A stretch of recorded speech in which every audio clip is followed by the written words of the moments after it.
And we have a welcome by Oscar Monge from Trust South LA.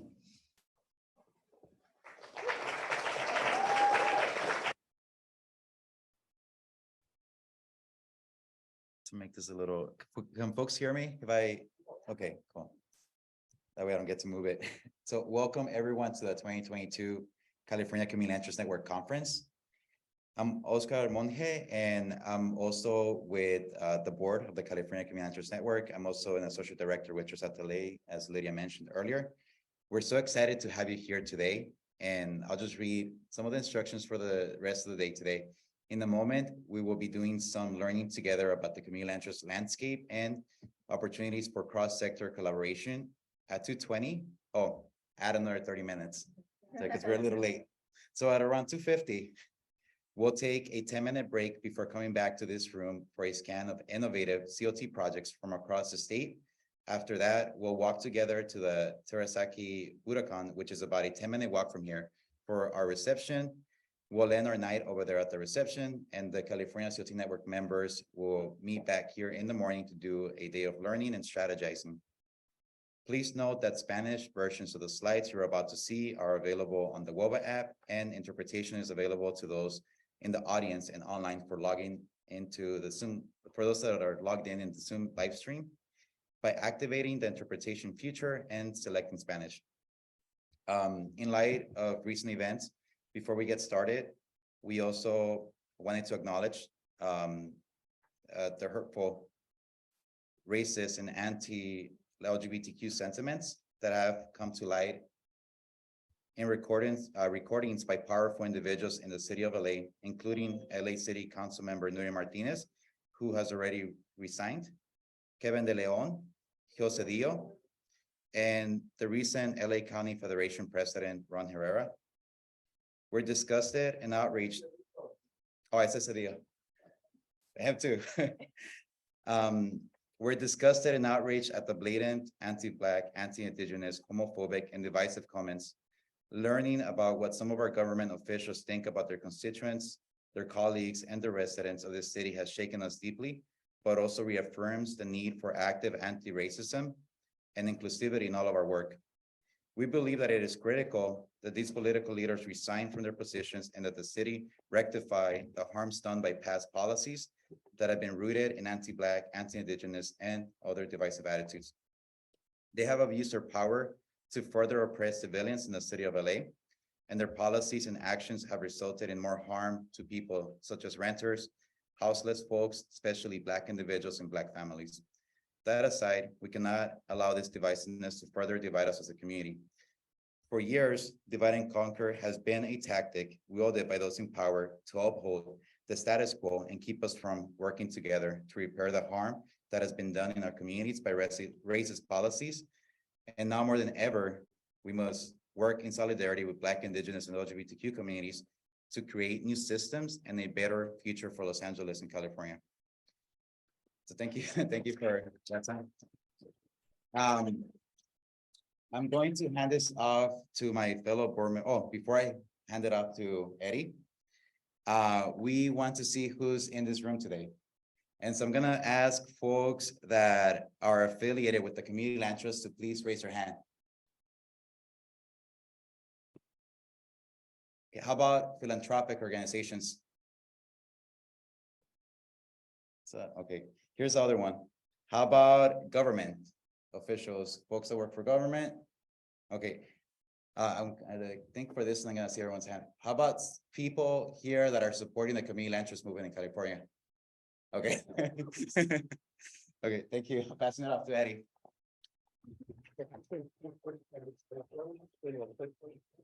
Thank you, Oscar. I'm going to begin to talk about a little bit about the history of the CLT movement in the United States and in California, and then locally here in Los Angeles.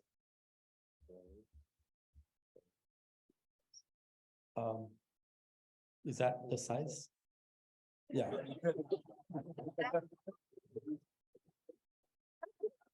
I'm like,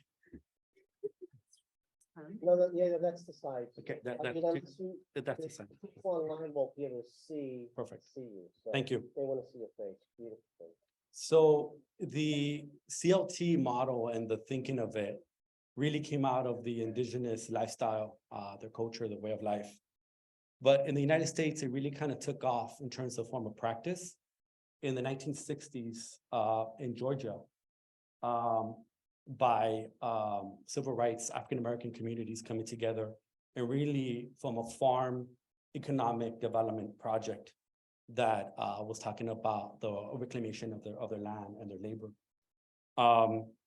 There are other two models here, Ejidos in Mexico, or and then the Grandma movement, where public ownership or ownership of entirely was eliminated, right? So the village was now overseeing the entire land. So the people were overseeing the land. Here's a picture of the new community's little farmers market here in Georgia back in the 60s. And so the origins of the community land trust model really are guided by some principles: accountability to community residents. And our Tina out there here was talking about land as well, right? Number two here, retention of public subsidy to benefit future families. Creation of permanent affordable housing, so the perpetual part of it, longevity. And the protections of land from real estate speculation, so taken out of the market, right? So the growth in the CLTs in California has really exploded in the last 20 years. I would say even the last 10 years. And so since I would say the last 3 years, 2 years, right? I'm looking at Valeria and Oscar here. Here you see a picture of a big movement that happened in the San Francisco Bay Area, Oakland area, Moms for Housing, right? The courageous moms who withstand their eviction to work with Oak CLT and organizing to make their housing permanent. Then you have a, here in Los Angeles, the 5 CLTs at the time, now there's more than 5 CLTs, came together as a coalition to then work with the public official. You see a picture down here with Hilda Solis in red jacket, who's been a champion, sitting, I think, next to Casey and Oscar. And Hilda Solis has been a champion of using public dollars for acquisition and rehabbing.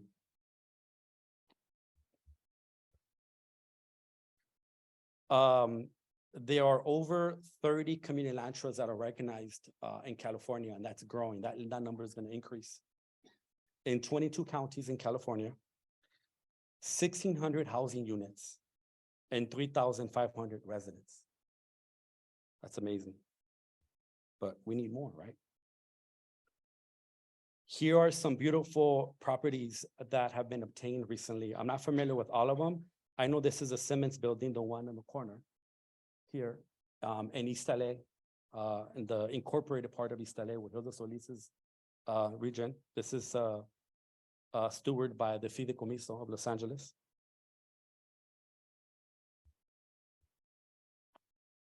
So the California CLT network, before there was a national CLT kind of like umbrella, that's when I was exposed to CLT maybe 20, 22 years ago. Big conference in Aspen, in Colorado. And then from there, it kind of dissolved and Grounded Solutions kind of taking that role. But in California, we had a need. So we came together and we formed the California CLT network. And so here's some pictures of some gatherings. The one on the bottom is at Thrive in Santana. And I will know which was the one here on the top, probably the somewhere near your office up there. Yeah. There we go. So the CLT has 2 components, the tax exempt and then the 4-1, the 04, right? So the policy, I'm gonna get to a little later. But the policy advocacy here is the CLT access to financing, the tenant opportunity to purchase a TOPA, the enabling limit equity co-ops, the taxation of CLT homes, the accessory dwelling units, acquisition funding, and public land disposition. From the policy advocacy, some of the victories here is the SB 1079 when it became law in 2020. And then the really important one that then led to the foreclosure of intervention housing preservation programs was created in 2021. Since then, in 2022, the California CLT network fights to pass slate and CLT bills, including the AB 1837, AB 1206, and AB 2651. As of September, since like 2 weeks ago. Yeah, they're all passed. They're all successful. And Valeria was there, present. I know Sarita was there too. A couple people were there. We did we took some people up there to Sacramento. Policy advocacy, launch of the California CLT action. So this is a C4. So you know the C4 is different than C3. C3 tax exempt, right? C4 is more on lobbying side. So whose mission is to support local and statewide efforts to expand community ownership.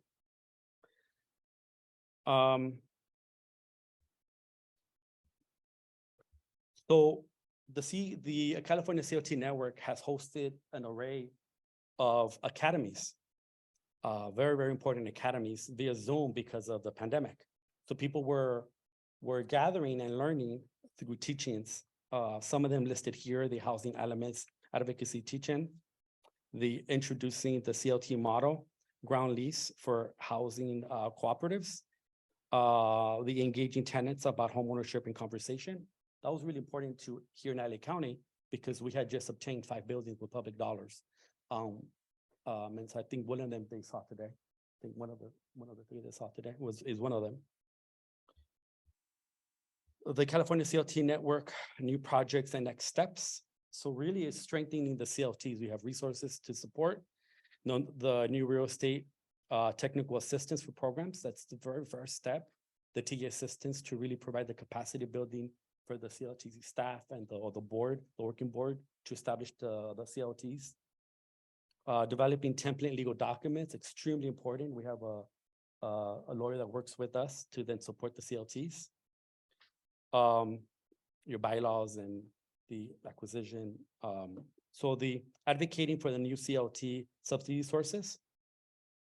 And also the creating of the CLT friendly policy environment. So conducting landscape analysis of community ownership, initiatives in the San Joaquin Valley, supporting land opportunity to purchase campaigns, and advocating for effective FIP implementation. What's the FIP? Is it 500 million? $500 million. So I think I pass it on to Ian here next. Yeah. Okay. Introduce my colleague, board member Ian here. Thank you so much. Well, thank you, Eddie. That was a great introduction. And so what I've been asked to talk a little bit about is our first ever California CLT census. So last year, in 2020, let's see, here's our key findings from the California CLT survey. So we produced, with the help of Tim Thomas from UC Berkeley and a number of other researchers at Berkeley, a survey and a census of the big question being, who are we? And who are our organizations? And who do those organizations serve? Who leads them? And how do we pay for it? So it's intended to be an ongoing process. So this is our first implementation.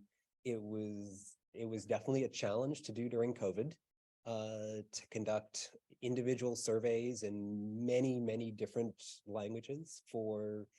We attempted to get every CLT resident across California. We did not achieve that, but we got a statistically meaningful percentage.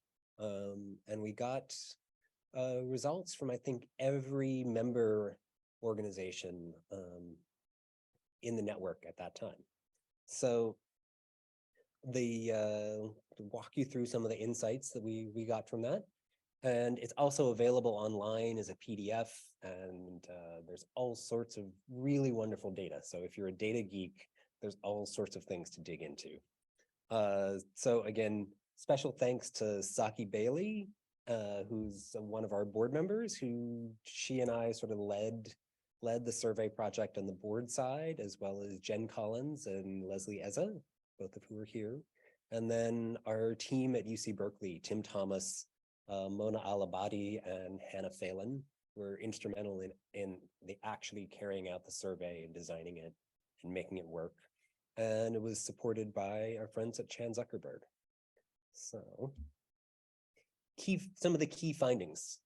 CLTs are rapidly expanding their footprint. Like Eddie mentioned, the number of CLTs has grown so quickly. If you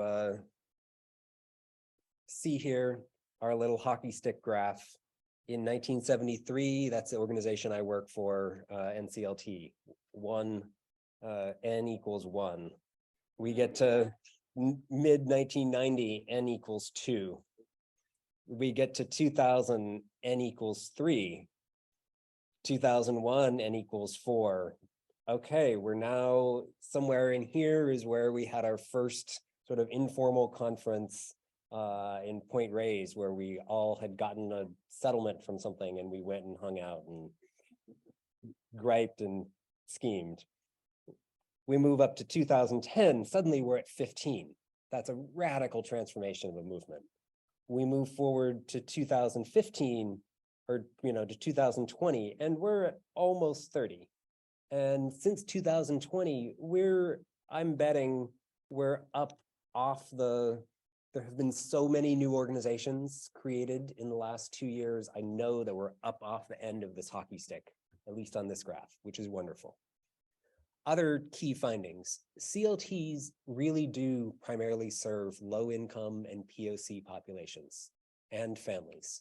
That is something that people sometimes ask, oh, do you really do that though? No, like really? In fact, 14% of residents their household earns under $14,000. 45% earn under $40,000. This is not an individual income, this is a household income. Another 30% collectively are under $90,000. So, we're barely getting up to the 80% threshold in the Bay Area here. 9% are between 90,000 and 120,000. So that's just getting to the moderate income threshold in the Bay Area. And I know it's a little bit lower in LA and other places. And 80% of our residents statewide are Black, Indigenous, and people of color. So almost 35% are of Latinx, Hispanic, or Spanish origin. 1/3 are Black, 20% are white, 9% are Asian, and 4% are Pacific Islander, American Indian, or brown. And then we also have many people who have many more complex identities than that as well. Other key findings. CLTs really are providing residents with economic security. So, oh, there's my graph. There's our footprint graph. And we're expanding, around that footprint. We now have over 1,600 housing units collectively and 3,500 residents in 22 counties. So, when Eddie mentioned the bills that the policy committee has passed, it really means something in California politics when a legislator gets calls and letters from 22 counties, from San Diego to Humboldt. Those are really different geographies to have everyone agreeing on something. There's our slide. And economic security. So 60% of our residents reported that their family's economic security improved after moving to a CLT home. So something that I find really striking is that, after moving to a CLT home, 40% of people rate their family as mostly secure, and almost 40% rate themselves as very secure. So those are that's what having a home is, do you wake up in the morning knowing that this is your home and you're going to come back and You can go out around the day, it's going to happen. It's not going to be gone. It's not about to be lost in foreclosure. If you have a health crisis, you're not going to lose your home. People are going to back you up. That compared to pre-CLT, 20% of residents rate themselves as mostly insecure. And 15% is very insecure. So that's what we do. And those are the kind of results which I find inspiring, you know, especially being in the day-to-day work where every day seems impossible that this could work, and yet it does. And it has transformative effects on people's lives. So how do we do this? What pays for it? So in terms of capital sources, roughly half of the money that goes into projects comes from local government, and about 46% comes from conventional first mortgages and or CDFI lenders, and 3% comes from federal, state, and philanthropic sources. So that's striking how involved our local governments really are in this process. And you know, we also want to see that the other pieces of that pie need to increase, because I don't think any of us have ever worked on a project that we would call comfortably funded, or even maybe barely sustainably funded. That's sometimes our benchmark. And just barely somehow it's going to be possible. And yet all of you saw on the bus tour today, you know, what happens when it works. So then once it's created, how do projects pay for themselves, and how do the CLTs pay for themselves? So more or less half of CLT income comes from program income. So that's ground lease fees, rental income, developer fees, and the wide array of other things that we do that are direct services that we get paid for from providing, you know, our mission, which is affordable housing. And the remaining sources, this is where the philanthropic sector has been a huge support. So more than a third of operating budgets come from philanthropic sources, which is tremendous. And it enables the array of services that CLTs provide that lead to that 60% of people feeling secure in their housing. It's those extra services that help make that happen, not just that it's affordable in a dollar figure, but that when something happens, there's someone to call, even if you're not perfectly happy with it, there was someone to call. Local government provides 8% of operating budgets, federal funds 1%, individual giving.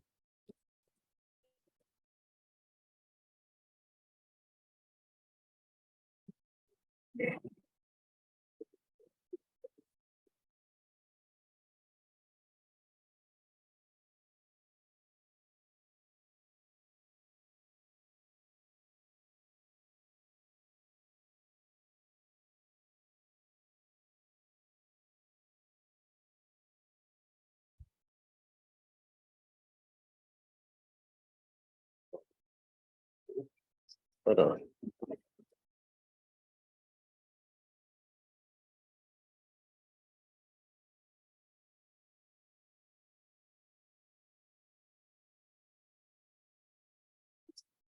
Always have extra batteries.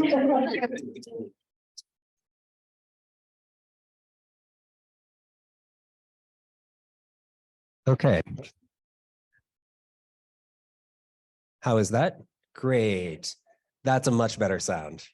So back to this question of what pays for things. So something that is very striking and that I was surprised to see is 7% of operating budgets come from individual donations.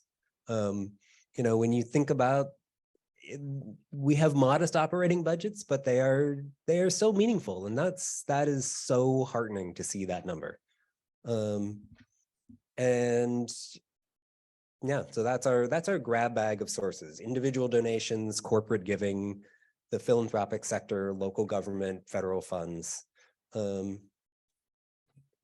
And how do we, so with that sort of CLT extra and this sort of mission focus that is, we are building housing, but we are also building communities first. It's housing as a way of rebuilding our community, not, I don't know if the other way around, but it's there's a strategy here, and we're about making California a better place with an intact local communities. So what are those strategies that people report? Building human capital. So things like financial counseling, homebuyer classes and support, employment workshops, leadership programs. There's a strong emphasis across the network on building collective capacity. So when we say community ownership, you can't come and be part of a community ownership project without being informed about what that is. You can't be part of something unless you have the skills and the knowledge to say, yes, we know what we're doing when we say we own this together. So many roles in collective decision-making, resident ownership training, support with homeowners associations, networking, and training and collective decision-making. And then finally, there's many CLTs that also provide linkages to other services and support services. So things which may or may not be official supportive housing services, but often go toward supportive housing type services, even if it's not formal case management, as well as disaster preparation and community activities. So now to the harder part, which is what are the obstacles to continuing the growth like this? So the biggest one that nearly every CLT cites is acquisition funding and construction financing. And especially those sources of money that let you move flexibly and able to actually do a project that's going to result in resident ownership and resident control. Sometimes there's sources of money where we can get the funds, but then, oh, it can't be converted to CLT ownership. It has to stay a rental, or, the litany of issues that we all face every day is long. Another key obstacle is staff capacity. We're all small organizations. Suddenly having 10 staff seems like, oh, you're so huge. It's a giant organization. And then I go to conferences and talk to other executive directors, and they're in the small organization bucket because they only have 119 staff. And they're like, well, but what about your HR department? Oh, you don't have but what about the finance division? Oh, what about, yeah, what about, you don't have an IT department? So that staff capacity around administrative and legal expertise and finance expertise, as well as many people reported needing more capacity for community organizing. And that's also striking, given that so many of our organizations come from a history of being community organizers. That's probably where the majority of people in the CLT community got their start. And yet that is incredibly intensive in terms of human resources and staff resources. To deliver and build a community, we have to help organize that community. And that means being there for them. And so often, if we take on the number of projects that we need to be fiscally sustainable, it's a humanly insustainable problem. And that's a commonly cited tension. Land and property availability is a common, but not as common. And then there's a wide array of sort of other smaller issues, property taxation, the need for supportive services, advocacy. And again, some of those things on the lesser side I find it striking that that's where a lot of our successes have been, which it's heartening to see that number go down. And let's see. So our pipeline, and then we'll be turning it over to Valerie. So as of the end or beginning of 2021, of organizations that completed the survey, and we've now grown by about 60% in terms of numbers of organizations since the survey. There were 163 projects in the collective pipeline and almost $100 million in secured financing. And the gap needed to complete those projects of money that was still in process was roughly $100 million. And this ranges from single family homes to large new build apartment complexes. There's multifamily rental, multifamily ownership, single family home ownership, limited equity condos, cooperatives, an array of amazing, cool urban agriculture projects, and less urban agricultural projects. There are a lot of us doing affordable, nonprofit-oriented and community-oriented commercial spaces, and a lot of people working to pilot ADU ownership projects and open space conversation. So with that, that's our survey results. And again, those will be available online as a little shiny PDF. And talk to any of us or Leo or Lydia if you want to learn more about the nitty-gritty detail. Valerie.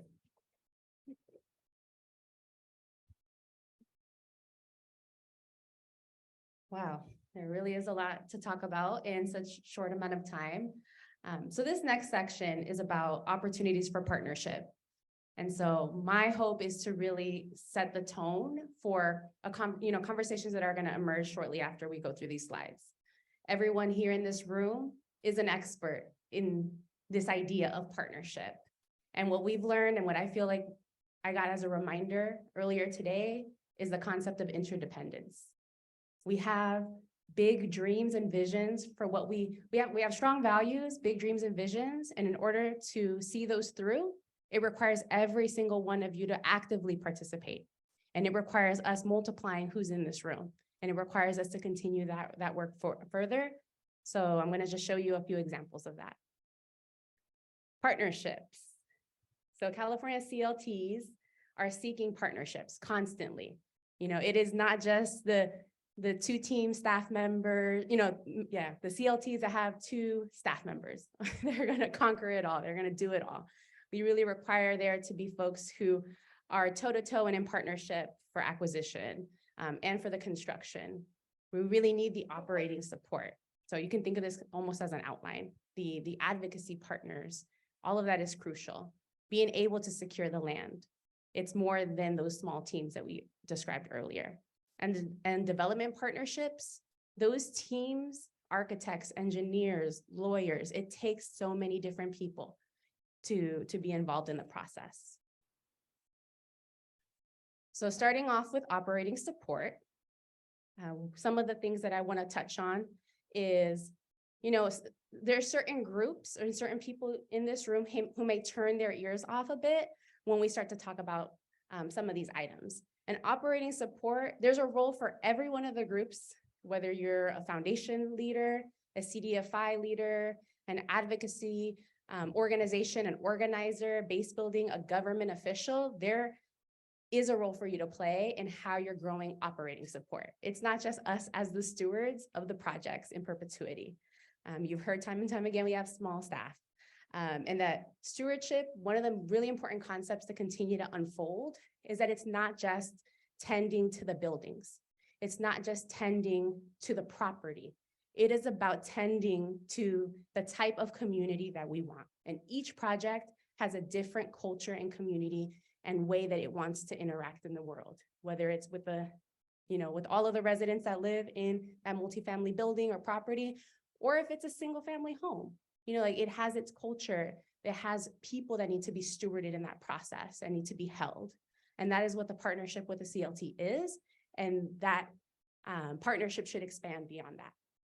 So please think of ways that when we talk about resources for operating support, that can look like conflict resolution, resources for conflict resolution, deep transformative justice. It can look like furthering the advocacy to replicate the projects, because some people don't see the value in retaining duplexes. They're like, it's not growing units. Like, we're about the numbers. Who cares about the duplex? Like, let it go to the speculative market. And we're like, no, we need advocacy. Financial literacy. You know, not everyone is ready at the moment that we engage them to think about community ownership and see themselves as owners. We need to support people's trajectory and true confidence in seeing themselves as such. That takes time. That does take some service capacity and programming capacity, urban gardening, community building. There's usually no staff for this. So by proxy, right? The one person who was already the IT department, the HR, the financing, fundraising extraordinaire also becomes these things, right? The conflict resolution expert, the person who has to have all of these different roles and identities. So let's grow the people holding our communities, because that is what this is about. We're holding our communities. Advocacy, there's a lot to say in this realm. I'm actually going to keep this one slightly short because there's going to be other opportunities to engage in this topic.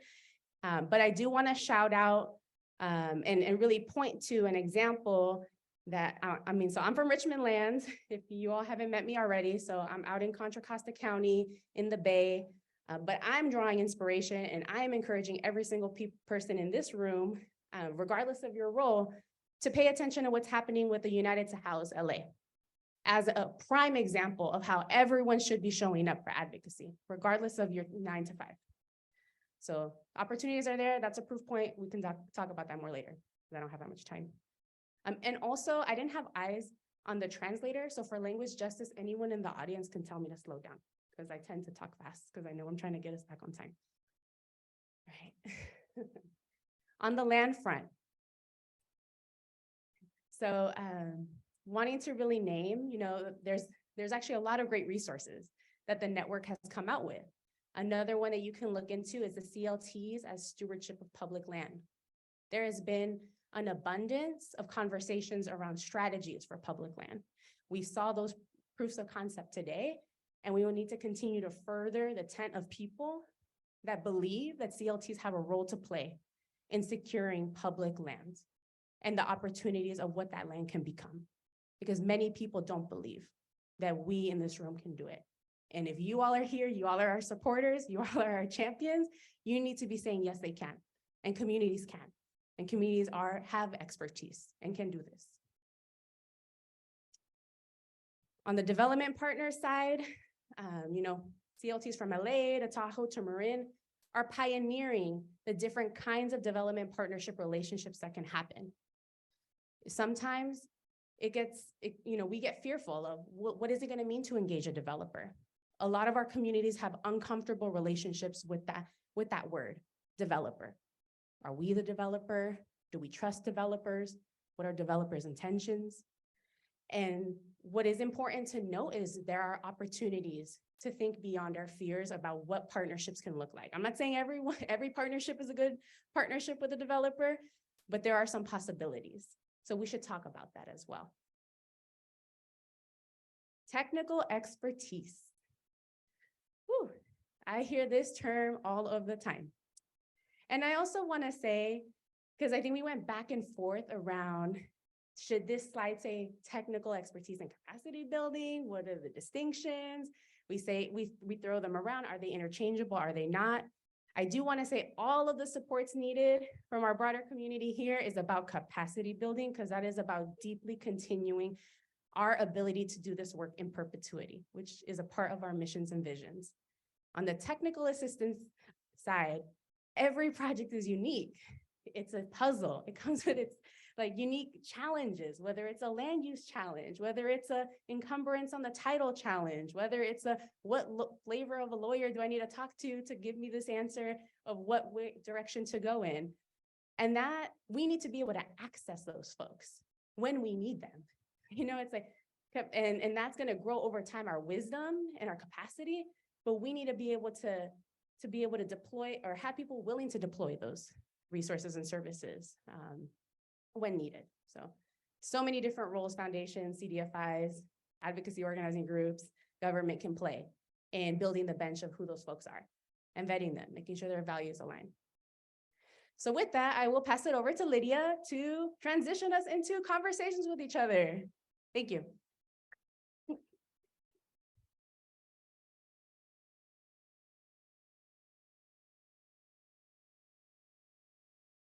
Thank you, Valerie, and thank you to all our speakers here today.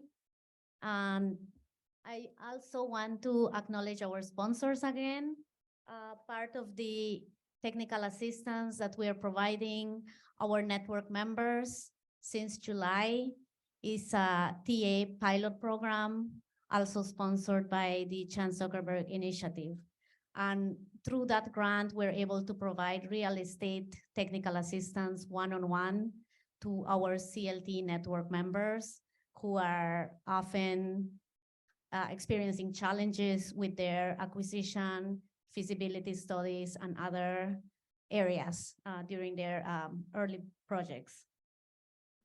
Next up, I would like to switch gears and have you guys have a small group discussion, maybe with 3 people in your vicinity.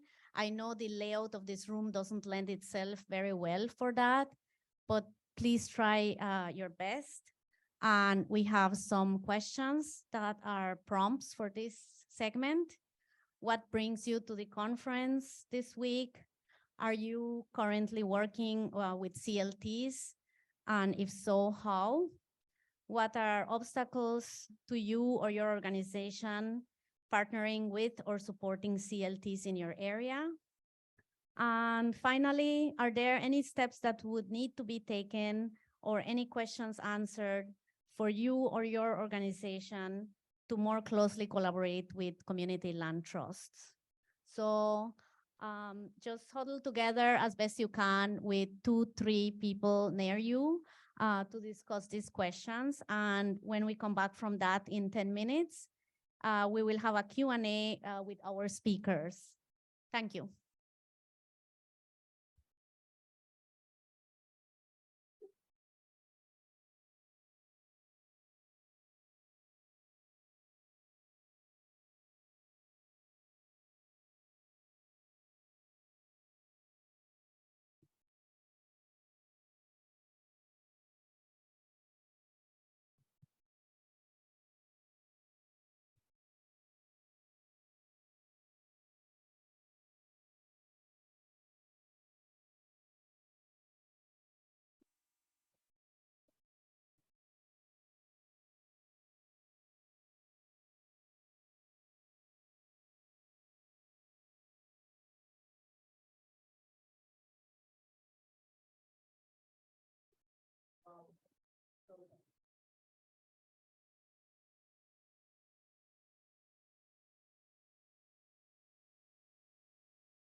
So we're gonna get started with the final segment of this session.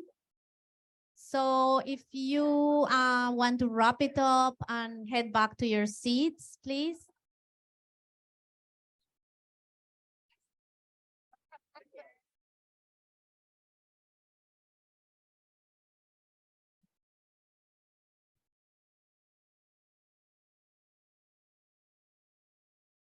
And we will be going, we'll be having 10 minutes of Q&A with our panelists.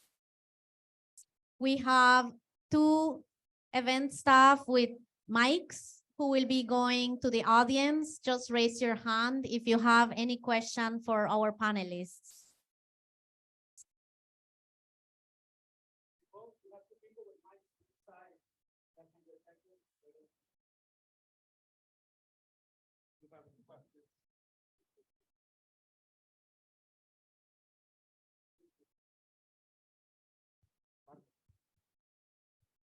Thank you, everybody. I'm so honored to have been invited to come here by some friends from El Sereno and thankful for the learning experience and so impressed by the statewide work. My name is Marcos Aguilar. I'm Executive Director of Semillas del Pueblo and our school in Aguacalmeca. It's the only indigenous people's school in LA County. Thank you. And I'm here with Tecpac Cuauhtzin, who's the coordinator of the Kitlapoa Xotli, which is like a land guardian student training program that we have in our school. We just became responsible for reforesting about 20 acres of the local park in Devs Park and managing about 5 acres of a native garden. And we're also becoming responsible for 12 acres as stewards of land that's being returned to the Gabrielino Shoshone people that we're working on as a land back responsibility. So my question in our conversation, I think that we were provoking thought around was around how we can achieve land back as a part of the community land trust strategy. How can you return title to the lands that you are developing concerns for permanent housing affordability to return the lands in perpetuity to the people who have been there since time immemorial? So I would just pose that as a question and hopefully add that as a proposal for a statewide strategy. Thank you, Marcos. My name is Eddie. This is a very complex, loaded question, but El Sereno Community Land Trust, which Marcos was helped a part of in the beginning process, we wanted to make sure that we connect ourselves with the indigenous community in our area and make it part of our mission as we formed our land trust. If you go on our website, you could see the language. So we wanted to start this conversation with land back, and we realized that we took a good intention first step forward, but we thought that we took it too fast. And so we circled back and we went back to some elders and to some community members. Tina was one that you all met today, Tina Calderon, and we asked for counsel on this process. And so she suggested to bring it back to the larger council because the Gabalingo Tongva people, they're different communities within not just one. And so to bring it back to the council. So what we did is, on our board of directors, we wanted to have at least one, but possibly two board members to be from the local community, from the local indigenous community. That's one step. Second step is we formed a land steward committee that specifically has one of its objectives is land back. And we then formed a council to meet with the Gabrielino Tonga council and then start the relationship with them. When we had our first meeting, they told us that they couldn't believe that we were the first ones to approach them. And not everybody attended that meeting on their behalf because maybe they were like, oh, this is not serious or something. And I'm not gonna, say it happened right away and it's a very slow process because it's a very complex process. So I'll tell you that our board and our base is working in that process. right? And so every single land that we acquire, we vet it and we discuss it with them first. And so we have a lot very down the street from your school, Marcos. It was a Wadena lot because that's the name of the street. And they were there, we had a survey in the community. And I'm gonna see my colleague here because I can never pronounce it. Ahoroweshko. What is this? What does it mean again? Beautiful land. Thank you. And so that was a naming ceremony of the land. And so that is part of the spirit of El Sereno. So yeah.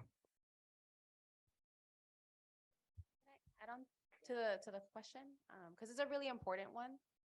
And I appreciate it because I feel like it's also a challenge, and we're all board members of the California CLT network. So I think, everyone here heard it and can hold us accountable to, like, how are we embedding those priorities across the state? And how do we also honor and recognize the different indigenous territories and nations and peoples have different objectives and priorities. I mentioned, so Richmond is on the unceded Ohlone territory, Bijan Ohlone, and the Ohlone have a land trust. Are folks from Segurate in this room? Yes, absolutely. And so there's an aspect where we have to say, we're all here for the proliferation of land trusts. It's not about, well, Richmond land wants all of the properties in Richmond and in that portion, that subsection of unceded Ohlone territory. And so that has to be a conversation. It's like, do folks want to create and proliferate a land trust model? Is it something else? How can we be of service to one another? And how can we really hold the intentions of what the interdependence piece is? Because there may be different roles to play in that. But at minimum, I do think, Shumi tax is really important. So we have now one acquisition. When the survey came out, we had no acquisition. But once we had our acquisition, we were in contract, it was guaranteed. We have to pay Shumi tax. Now we are stewarding a property. So our relationship, our orientation to the land is different. And that is us trying to be at minimum, that's a bare minimum response to what Segurate. And I would like turn to you to tell us, like, what do you need in one of us within that context? Also recognizing that we're in a subsection of the entire Ohlone territory. But there's like some real tactical things, like things we can do tomorrow. And I also feel like these are moments to have that conversation. How many CDFIs are thinking about Shumi taxes, the expectation as they're, holding underwriting requirements that all of us should have some level of Shumi tax, some level of rematriation, some level of accountability to indigenous land in the way that they look at the financing. Like, that's a culture thing. That's something that we're crunching the numbers and like the industries that are holding us back also need to recognize that as an essential part of this whole movement. So there's a lot, like, it's like, yes, I hold a piece of it and everyone in this room also holds a piece of it. But that's what came up. I guess, I completely agree with my colleagues. And I think one piece that I think is important to mention too is that our network is currently going through our strategic planning.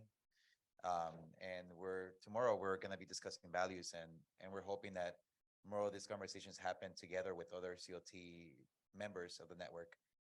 Because it's right, we all have our own CLTs, our own principles, our own values and autonomy as CLTs, right? But we got to come together as a forefront, just like the data that I shared today with the growing movement of CLTs, and we want to make sure that all of us are on the same page.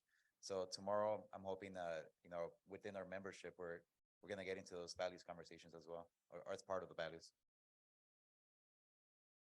Yeah, and I would just, echo, I'm from this very similar region as Valerie, and it's also, I think there is a huge piece that is, how do we think about both the tactical considerations like Valerie brought up and the need for long-term substantive conversations about how do we change structures and what are those?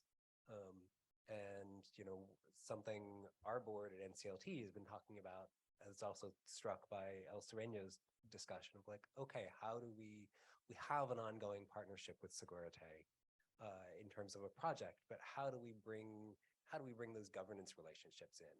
And how do we ask those questions? And those are complicated and hard. And, I think we all aim to do more. So I will pause. Thank you. And I'll take this opportunity to welcome some of our new members. And we did have a rush of new memberships in the last couple weeks. And among others, we have had applications from Humboldt CLT. We have application from Sogorea Te Land Trust. And we also have an individual membership application from an individual member of Native Roots Network. And so we also have other members who just joined us recently from here in LA, from Northern California. And we welcome all of you to continue collaborating and to forge new partnerships, to also take advantage of our resources, which are posted online. And feel free to reach out to Leo and myself if you have any questions about what it means to be involved in the network, about our working groups, and about any technical assistance that we may be able to provide. Any other questions for our speakers?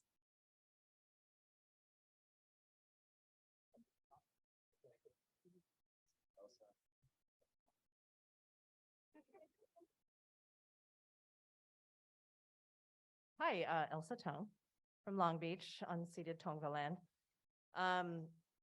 Okay, I'm pretty direct, so this is also a pretty loaded question. You all are board members of this organization, of the statewide organization. And today, this conference and so much of the funding is coming from Chan Zuckerberg Initiative. And just wondering, how do you all and how do we all in this room feel about that? I would say that there's some, I mean, yeah, again, this is challenging. This is a loaded question, I know. Is anyone from Chan Zuckerberg here?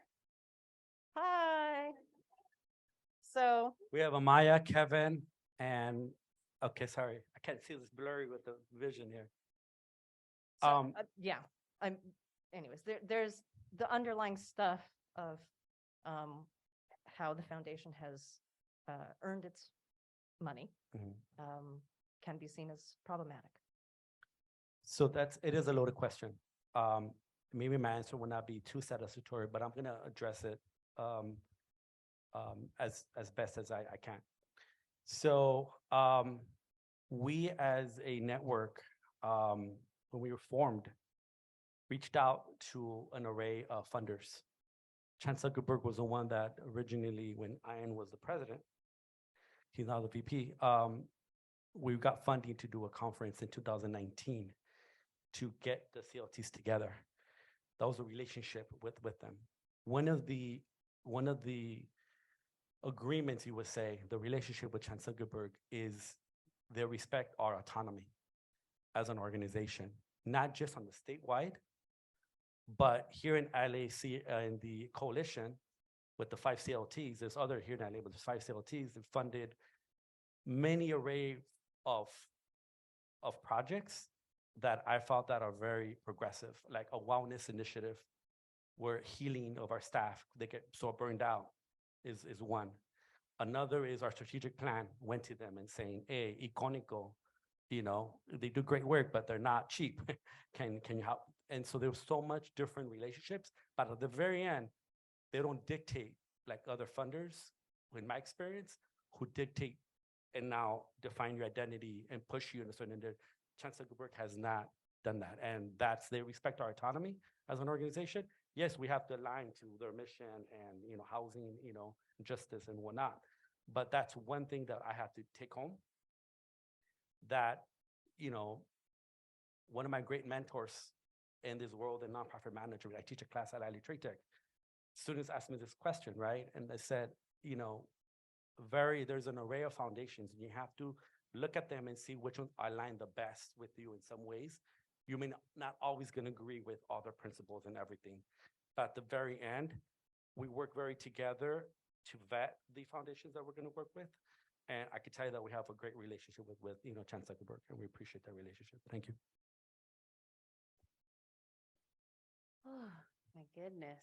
A really good question. So I myself am a newer board member to the network, so I can't speak to the history of the partnership, the relationship.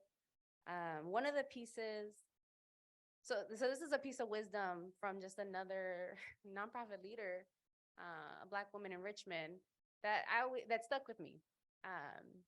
About just the concept of philanthropy, right? Because like philanthropy as a concept is also has deep-seated challenges like across the board, right? And so the real question is like, why are folks here? And we can ask that question so many different times. And like, what are people trying to do when they come to us and want to partner? Like, what is the true vision of what success looks like? Like, why are you here? Why are you with us? What do you want to see into the future? And for me, those things are about valuing community self-determination. It's about valuing community control. It's about valuing something that shouldn't be fleeting.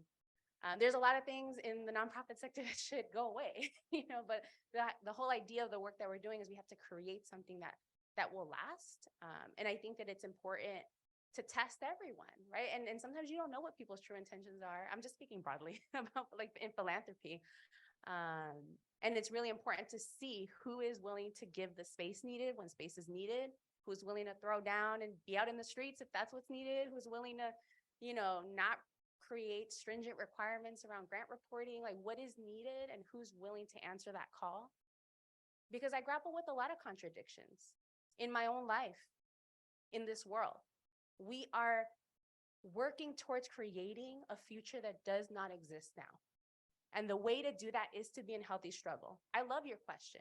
We need to have more of those conversations. I'm hoping you all at CZI like the question too, because it allows us to say what people are thinking. Like folks are thinking it, let's talk about it. Let's dialogue. Let's figure out how we're moving through the contradictions that we live in now to be in the world we want to see and make it a reality, not a dream. Let's move towards it. We have to tend to some dying systems. Maybe philanthropy as a whole is one of those. Well, let's talk about it. And in the meantime, what are we willing to contend with? And everyone's comfort level is different.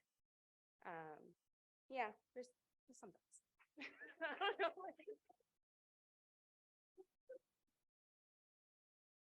Yeah, I mean, what Valerie said.